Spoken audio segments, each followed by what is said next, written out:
Hi, and welcome to the Ickle podcast. This is my first ever solo episode, which I am so excited for. I feel like I asked on my Instagram story what people wanted to hear, and the overwhelming response in topics was breakup advice. I have unfortunately become known for breakups, which is fine because honestly, I feel like mine did really impact my life. So I asked you guys what you wanted to hear and what question do you want answered about breakups specifically. And you guys had some really good questions. And I might not be an expert. I am an expert on heartbreak because I have been there so many times, but I'm definitely not an expert on healing. I went up and down and all around while trying to heal from that. I've talked a little bit about it on TikTok, but I did ketamine therapy. I am in, which people really want me to talk about, but I'm very on the fence about it because it's such a serious treatment and I don't want to influence anybody to get it and then have them regret it. So that's like my biggest fear. And it works really well for some people and really doesn't for others.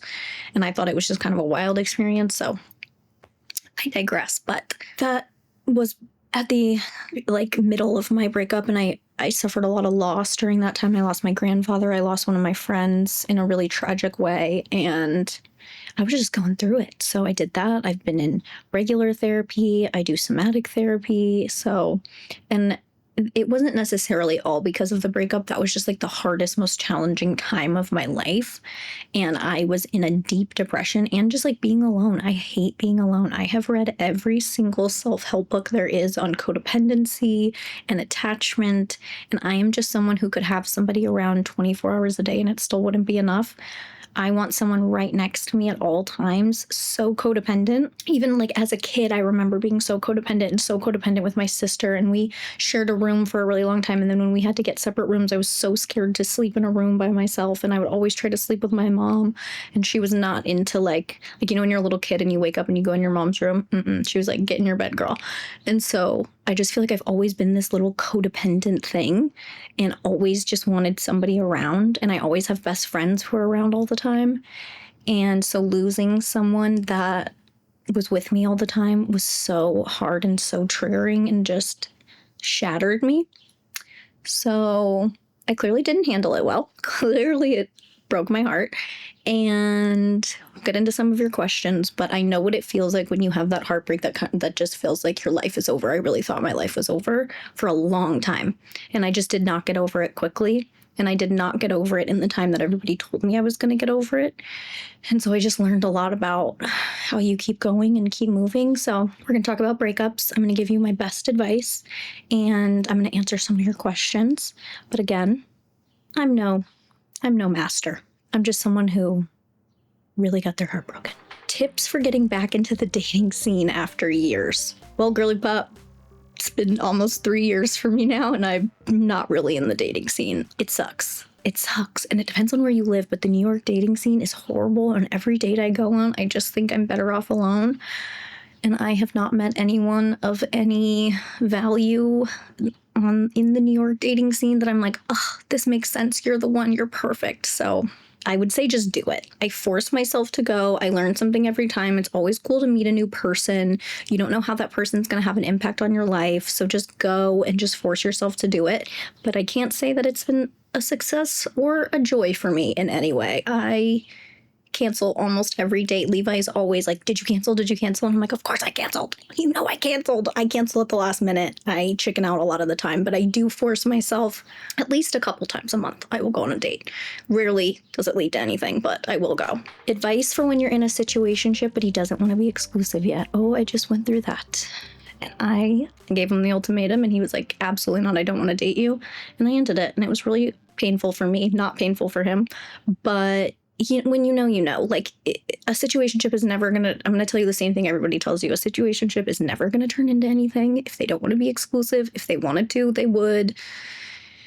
Everyone kept telling me, why buy the cow when you get the milk for free? And I'm like, because you love the milk and you want the milk all the time. You want the milk to continue forever. If the cow's going to go away at some point and there won't be any more free milk. And everyone was like, nope, we'll just get another cow. And I'm like, all right. So my thing with situationships, 2 months, be done. After 2 months, over, dead. You cannot let it go on for more than 2 months. They will let it go on literally forever until they meet someone they want to marry, and then they will text you and say, hey, I just met someone I want to marry, go away. So stop it, end it, now, no. Done. How do you forgive yourself after staying in a toxic relationship? I was really hard on myself at first, and I was like, what were you doing? What were you doing? Why did you stay in that? It was so bad. It was so bad. But then honestly, I just was like, because I didn't want to be alone.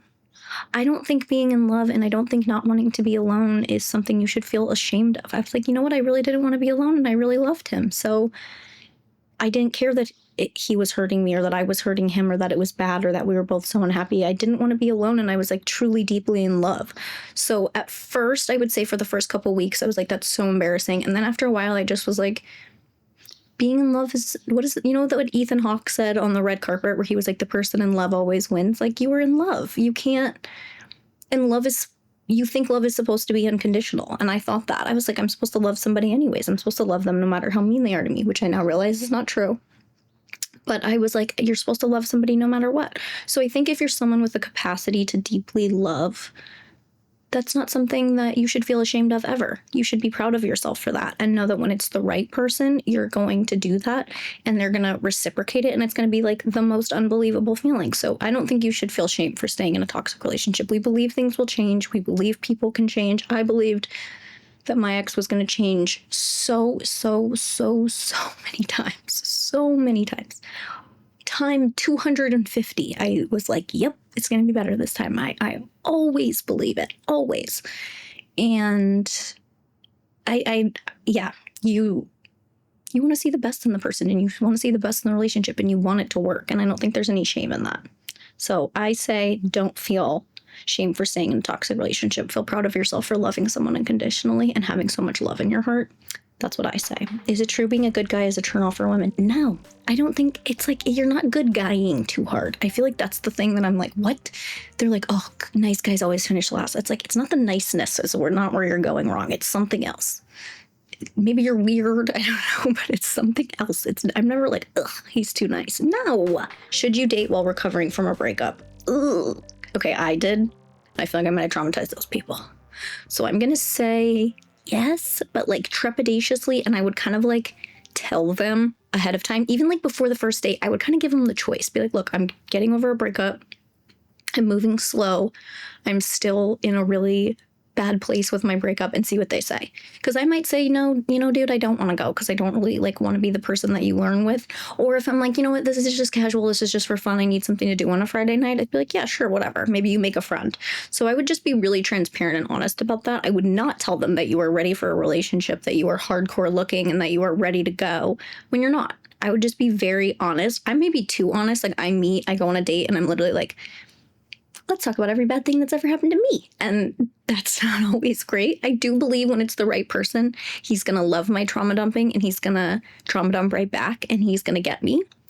But there's an appropriate way to explain that you're not in the best mindset before you go on the date. How long is the breakup mourning period? I mean, mine was years. It took me years. But there's also been breakups where I was over it in a week. And I was just like, ugh, whatever. So I think it depends on the kind of breakup. I think it depends on the person. I think it depends on how long you were together. But that's really a personal thing. And I got a lot of shame for not getting over mine for a long time from a lot of people. And I wasn't over it. I don't know what anybody wants me to say. I just wasn't over it. It affected me every single day. I woke up and thought about it every single day for years.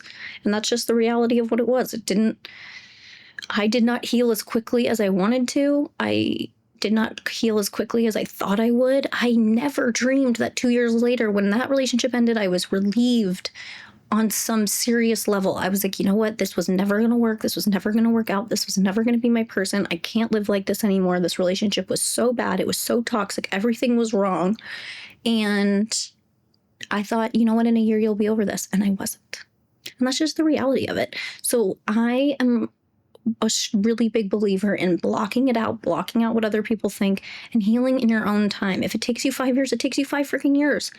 People don't know what it's like to be in that relationship, and they don't know what your heart feels like, and they don't know what the separation feels like, and they don't know what your childhood was like, and they don't know what your attachments are like. So I don't think you should bring it up all the time like I had a tendency to do. But I do think that it can take as long as you need it to take. It's painful. I feel like breakups are the worst. They are the most excruciating thing. You are in despair and you have to like wake up the next day and go to work. I could not eat for like 2 weeks. I could not get out of bed. Like I was a shell of myself. I lost so much weight so quickly. I look like a different person. When I look at pictures, I look like a skeleton. And that was just the reality of what happened to me. You heal eventually, you come out of it eventually, but if you need time, take your time. I think I let myself wallow a little too long. I don't think I needed to spend months wallowing the way that I did, but I still worked and I got my butt in gear when it came to work. And so I was like, as long as I have that handled and it's not affecting that, I can cry when I get home. And I just let myself. That was just what I needed to do. That was my reality. How do you handle not getting along or being accepted by your significant other's family? That is a terrible situation. I don't know how I would deal with that, to be completely honest. I think I would probably break up with them.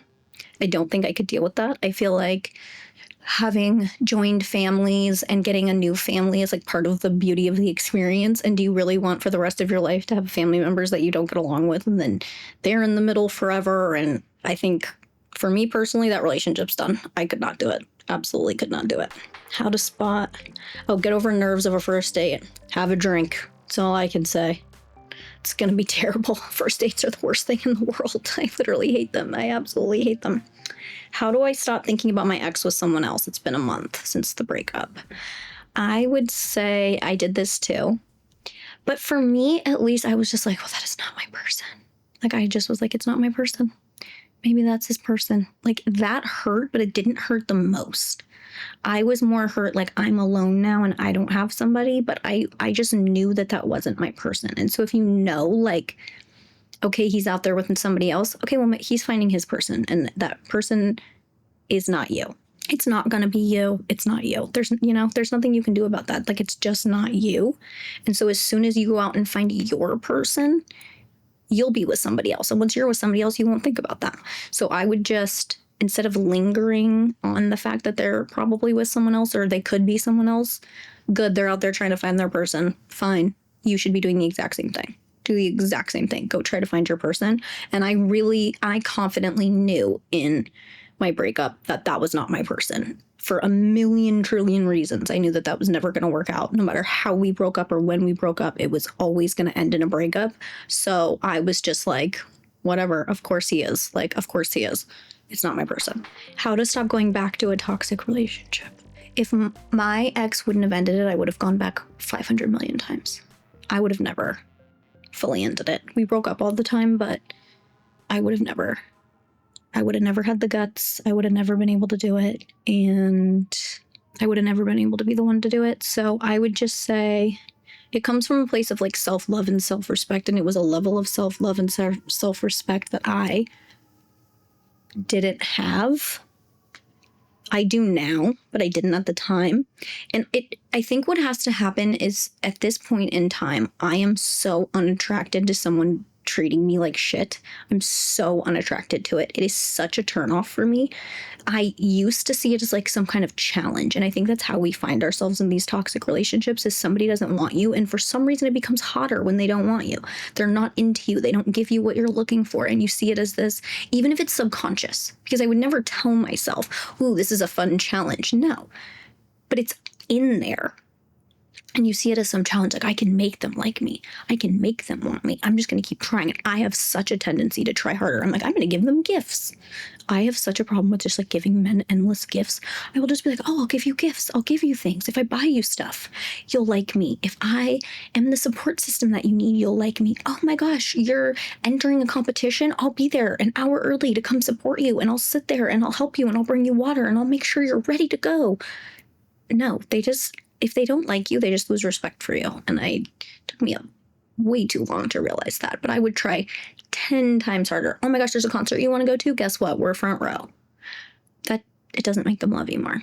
And so I had to not only get over that weird, he doesn't like me, so therefore I want him 10,000 times more. And it took years and years and years. But you have to turn it and it has to like disgust you.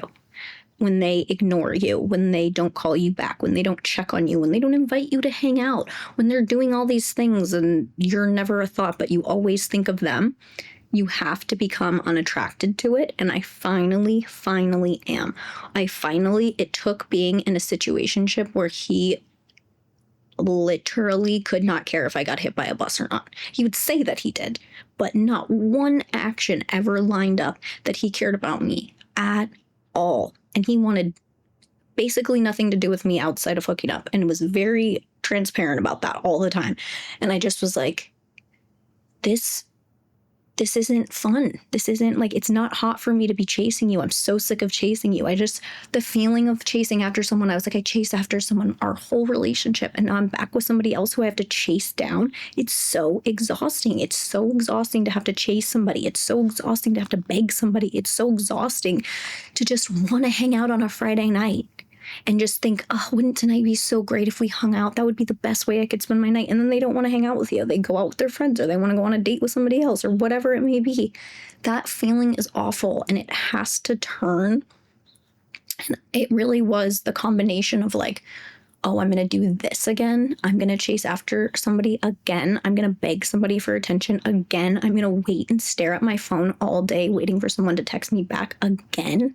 Why would I do this again? Like, I was like, I know how it ended the last time. I know how that worked the last time. That's not what it should feel like when you meet your soulmate. I was like, I don't remember a part in the Notebook where he doesn't call her back. I don't remember the part in the Notebook where he doesn't want to go to dinner with her. I don't remember the part in the Notebook where he wants to hook up with other people. That doesn't happen. That's not true love. I was like, this is not true love. I want someone who wants to see me, who would do anything to go on a date with me, who also has the same ideal Friday night. Our Friday night should be spent together because that's what we both want to do. So it literally just has to disgust you, and the relationship has to disgust you, and the way you're treated has to disgust you. And that is how you'll stop going back. And that's how it's not even if you stop going back to that person, you're just going to find it again in another person. And I just went and found toxic in another person. I found someone who didn't like me, and I tried to beg them to like me, and they didn't want to, and they didn't.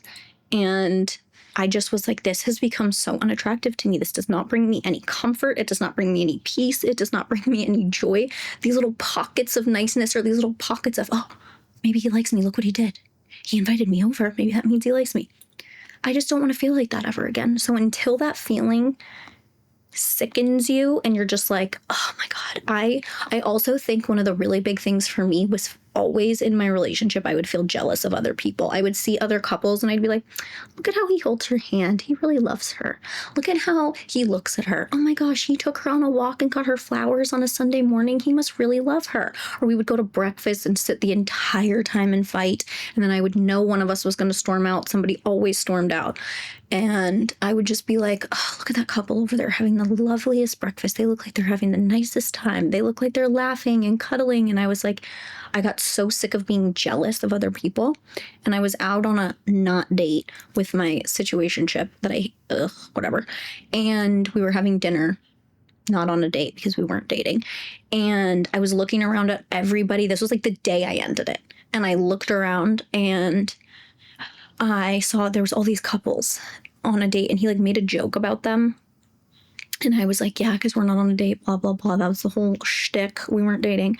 And I like looked around and I was like, that guy's holding her hand. That guy can't stop kissing her. That guy is like staring into her eyes and hanging on every word. Those people have clearly been together for like 3 years and they're having this cute little dinner. And I'm like, and I'm sitting across from someone who has already said that the girl sitting over there is so pretty and clearly like is sitting 2 feet away from me, would never hold my hand, would never give me a hug, like would never show me affection in public. And I was like, I'm jealous again.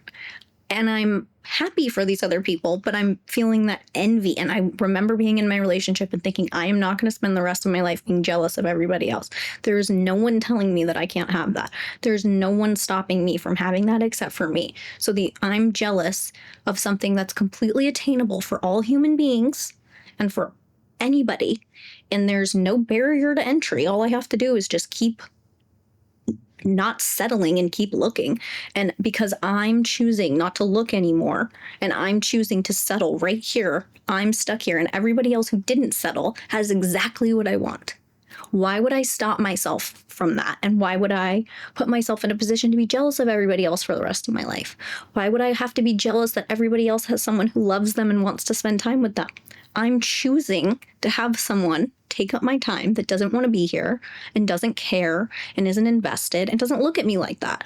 And so that was the day that I was like, I'm not doing jealousy again. I'm not going to be in a relationship for the rest of my life where I'm jealous of every other couple and I'm jealous of every other girl because I look around and her boyfriend or her husband looks at her like he loves her and looks at her like he wants to be there. And I'm having to pay for dinner because this dude doesn't want to be here. And so if I pay for it, he'll show up.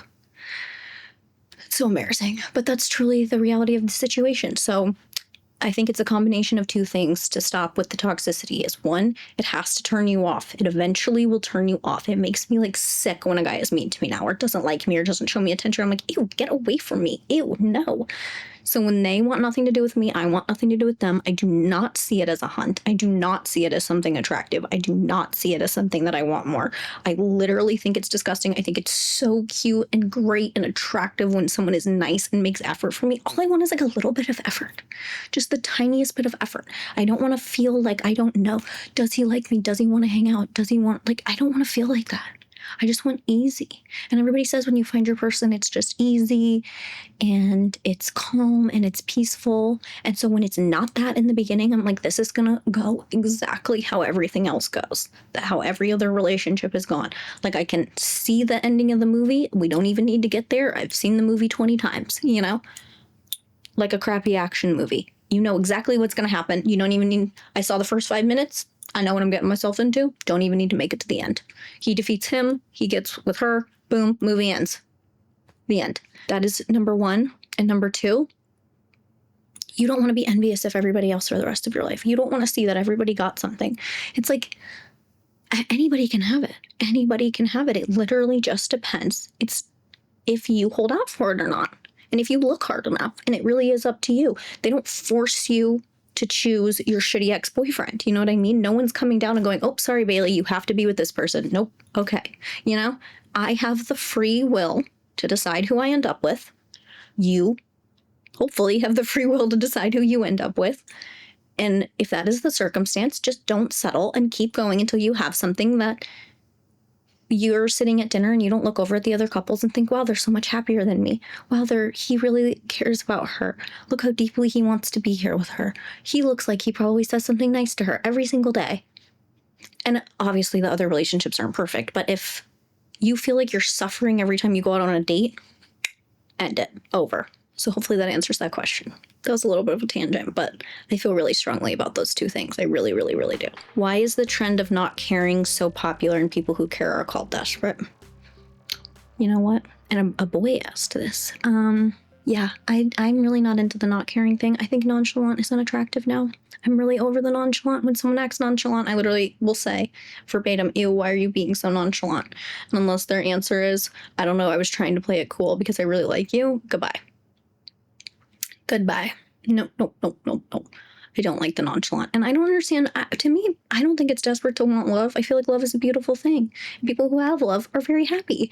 So I don't know why it is. I think maybe it's desperate when you can't let go of the person that you need to let go of. Like when the person has shown you time and time again that they don't want what you want and you care so much and they don't, then it's desperate. Then it becomes embarrassing. It's when it's like a specific person. You should want and you should reframe your mind to care about someone that cares about you.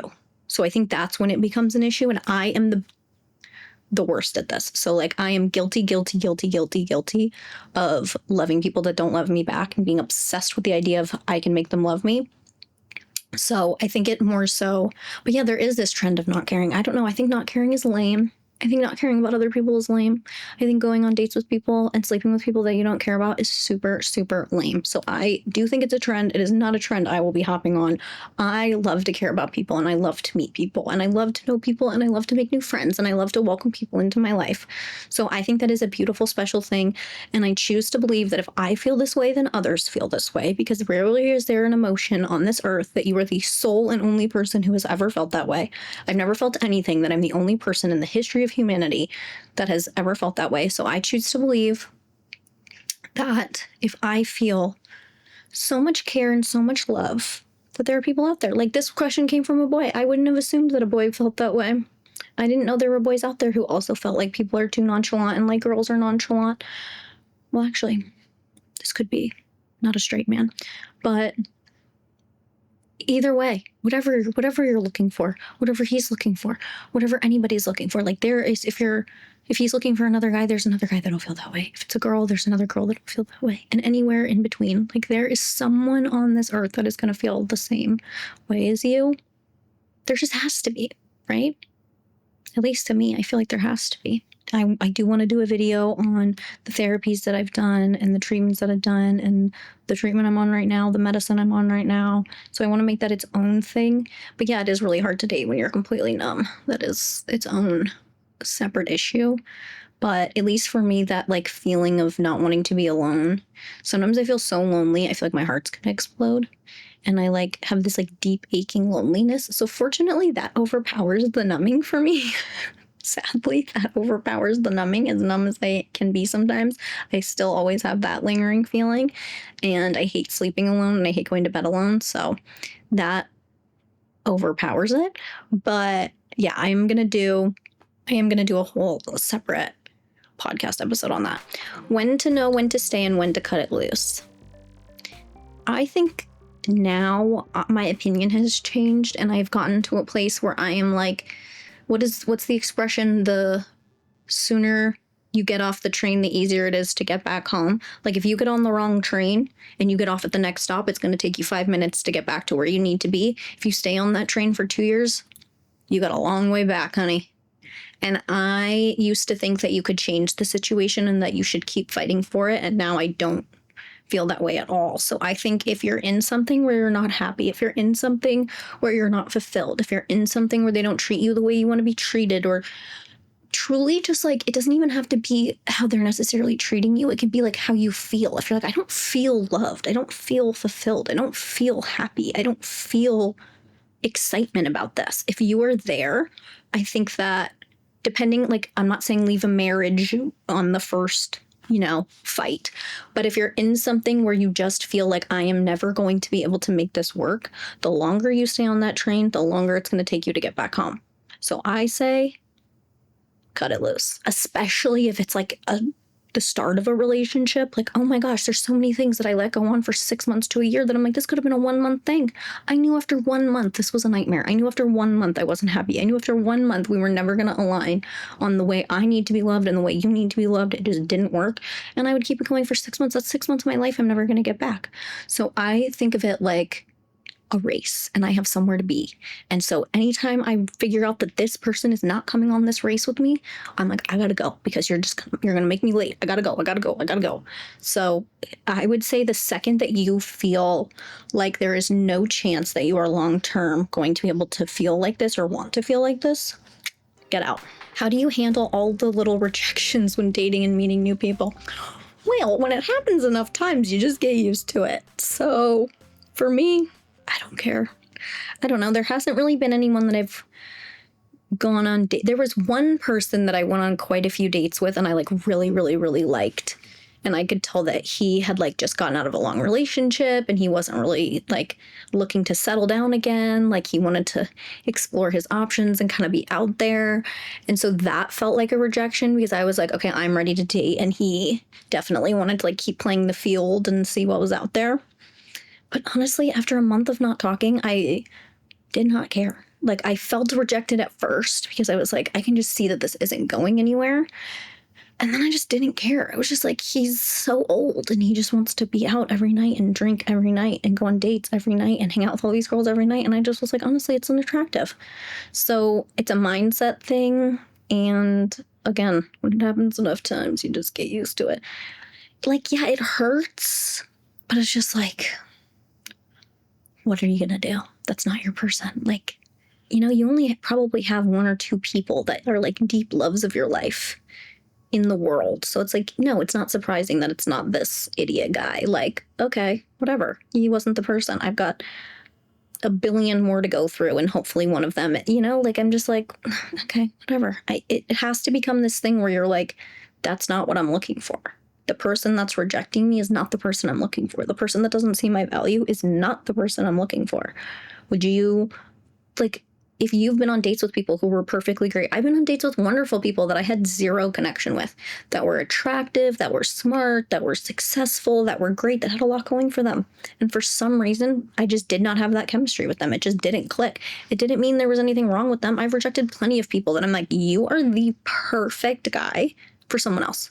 Like, if another girl is going to come meet you and she is going to be obsessed with you, but we just don't have the chemistry that I'm looking for. Like, I just don't feel that spark towards them. It's like you're two people trying to each find your person. Like, it's going to take a lot. Statistically, you're going to need to go on like 1 million dates, you know? So it's like, okay, maybe you kind of feel like they're your person and they don't feel it back. The chances that that was going to be your person are very small. You have to go on so many dates. You have to meet so many people. You have to have so many life experiences. So I just don't take it personally, because I can think of 10 guys off the top of my head that I've gone on dates with that were lovely and nice and had a lot going for them. I wasn't interested. I did not want to date them. I did not want to marry them. I did not. Went on 4 dates, thought you're a really great guy, but for some reason this just isn't working. I went on a few dates with this super, super, super tall, hot guy. No chemistry. I could not make the chemistry happen. And I was always so disappointed, because I'm like, he's so nice. He's so attractive. He has a great job. He's really tall. And I just didn't feel anything. It just didn't. He did live. I didn't like where he lived, but that's okay. Or where he was from. I just felt like there was I don't know, he had a thick New York accent that I really couldn't get over. And he lived in Jersey. But I couldn't light the flame, you know? So when someone is rejecting you, just think about the person that you went on a date with, that you're like, he was cute, he was smart, he was nice, he was funny. Didn't click. Not because there was anything wrong with them, not because they deserved to be rejected. It just, statistically speaking, wasn't your person and you weren't theirs. It just didn't line up. It needs to be you're basically waiting for a miracle when you meet your person and they fall in love with you. So that miracle spark, of course it's not going to happen with any random person and vice versa. So they just didn't have the spark for you, you know? I don't think there's anything wrong with that. And so I don't take it personally, because I'm like, you know what? I wasn't their spark. I wasn't their flame. That's totally okay. Somebody said, Bailey, I'm struggling with being single. I'm missing real romantic connection. Oh God, I feel that so deeply. I do feel like it is the hole in my heart, is having a partner and having real romance in my life. Even when I'm actively dating, I don't feel like there's been romance in my life in years. I don't feel like any person I've dated a few times or had long situationships with. I'm so over that. That whole thing needs to leave dating culture altogether. But anyways, I don't feel like I've had true romance. And of course, I do miss it. I love it. I love love. I love being in love. I love having a partner. So I understand.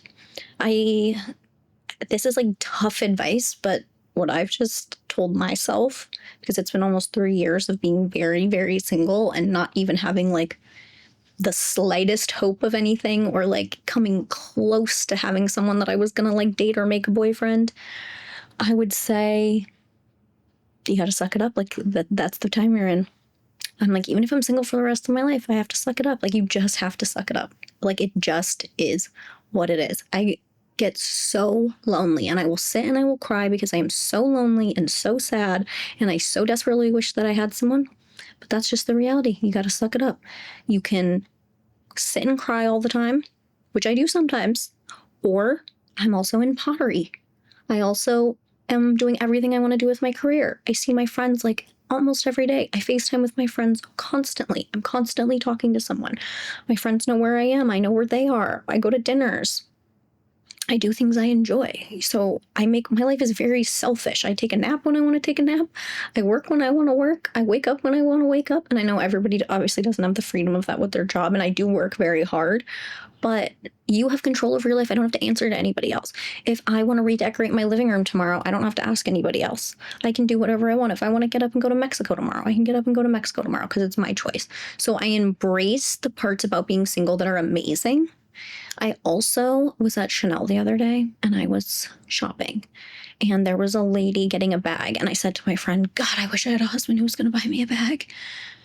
And I was just thinking, I can't believe I have to pay for these shoes by myself. And then after like a 30-minute appointment while we were waiting to get our shoes brought out, he ended up telling her no and did not get her the bag. And I could just see how upset she was that she had just spent 30 minutes trying on every bag in the store, embarrassed that the sales associate had been helping her for so long. Like I could just see every emotion that she was having. And I saw her get so mad, storm over, pick up her bag, and get ready to leave. And then he started arguing with her about taking the subway, and they just like were going back and forth. And I could tell that she was just fed up. And I thought to myself, wow, I was so sad because I thought, wow, she has this husband that's going to buy her whatever she wants. That must be so nice. And then I realized, oh wait, she doesn't get to decide what she gets. Like he had to pick out the bag and he said he didn't like any of the bags. And so she didn't get one. And I was like, I could buy my own bag. That is one of the beautiful things about being single is I'm like, oh wait, I'm buying my own shoes. No man was in here picking out which ones he liked, having me run around the store trying on 300 pair and then going, never mind, you're not getting one today. I don't like these. So while there are days where I am in so much pain because I wake up on a Sunday and I go get my matcha and I wish more than anything there was someone to sit with me and enjoy the beautiful sunshine and drink a matcha with me. And I will go sit next to the couples and watch them and sit in the park and watch the couples and just be like, oh, they seem so happy. On the flip side, I can buy my own Chanel's. You can too. So there's always an upside. So I look at it like that and I say, you know what? The days where I do whatever I want, and if I want to go shop all day and not watch any sports and not go to a sports bar and not hear you talk about golf and not have you tell me what I can and can't buy, those are good days. Those are good days. So embrace those parts. But there is always, like, the grass is always greener. There's always going to be sad days. I had such a sad day this weekend where I was like sitting on a bench drinking my matcha by myself, being like, oh my God, I am the loneliest person in the world. Like, no one wants to hang out with me today. No one's answering my texts. No one answered any of my FaceTimes. And everybody here is on a cute little walk with their boyfriend. And I am completely alone and nobody cares about me. Nobody would notice if I ran into traffic. So there's those days. But then there's also days like the Chanel days where I'm like, yeah, I can do whatever I want whenever I want. I don't have to answer to anybody, and I don't have to answer to anybody about my finances, and I don't have to ask somebody for something, and I don't have to wait for a guy to buy me a bag and then get disappointed when he doesn't. I can just buy it myself. So keep that in mind. The last question is how to get a 2-year situationship to change. 2 years, a girl, stand up. No, I thought mine was bad. Mine was like 6 months, and I was like, deeply ashamed. I don't think you should be ashamed. You should never feel shame, but holy shit, run. 2 years. He should be in jail for dragging you along for 2 years. It should be a crime to keep a woman in a situationship for 2 years. Girl, you need to cut and run. And that is going to be excruciating. You want to talk about a train that's going to get that's hard to get off of? Oh my God. Girl, you need to get off now because you got 6 buses, 2 trains, and a helicopter you got to take to get home. That is going to be rough. You might have to hit up a rickshaw for part of that journey. You are going to be in the pits. That is 2 years. Oh my God, 6 months almost killed me. I was literally like, I'm so heartbroken. And he was like literally out with another girl the next day and decided to tell me. And then I was like, okay, girl, you got to get over it. Girl. You have a long journey home and you need to get off that train. Holy crap. Do not wait for him to change. Do not wait for him to want you. Get out. I would be probably losing it if I had been dating someone for 2 years and they didn't want to get married. If you've been hooking up with someone for 2 years and they don't want to date you, that's evil. That person, that literally should get at least a month in jail. Not prison, but like a county jail somewhere. You should get 30 days for stringing somebody along. Like, he should have to think about what he did. He should have to sit and really think about what he did. I am so sorry. That is torture, my angel. And you need to go, leave now and find someone who wants to date you. Oh my gosh. You have a lot of healing to do. Call me, girl. Like, DM me because I'm worried about you. 2 years. Oh, that like makes me shudder. That's no, literally almost not died, but like was losing my marbles over someone after 6 months. And I was like, how did I let that go on so long? No, he is traumatizing you. He is causing you deep trauma by doing this to you and basically constantly rejecting you in little ways every time you have a glimmer of hope for 2 years. No, that's over. We're done. you have way more value than that. You are out of that. So that ends now. And you know what else ends now? This podcast, because that is all the questions. So that was my first ever solo podcast. That was crazy.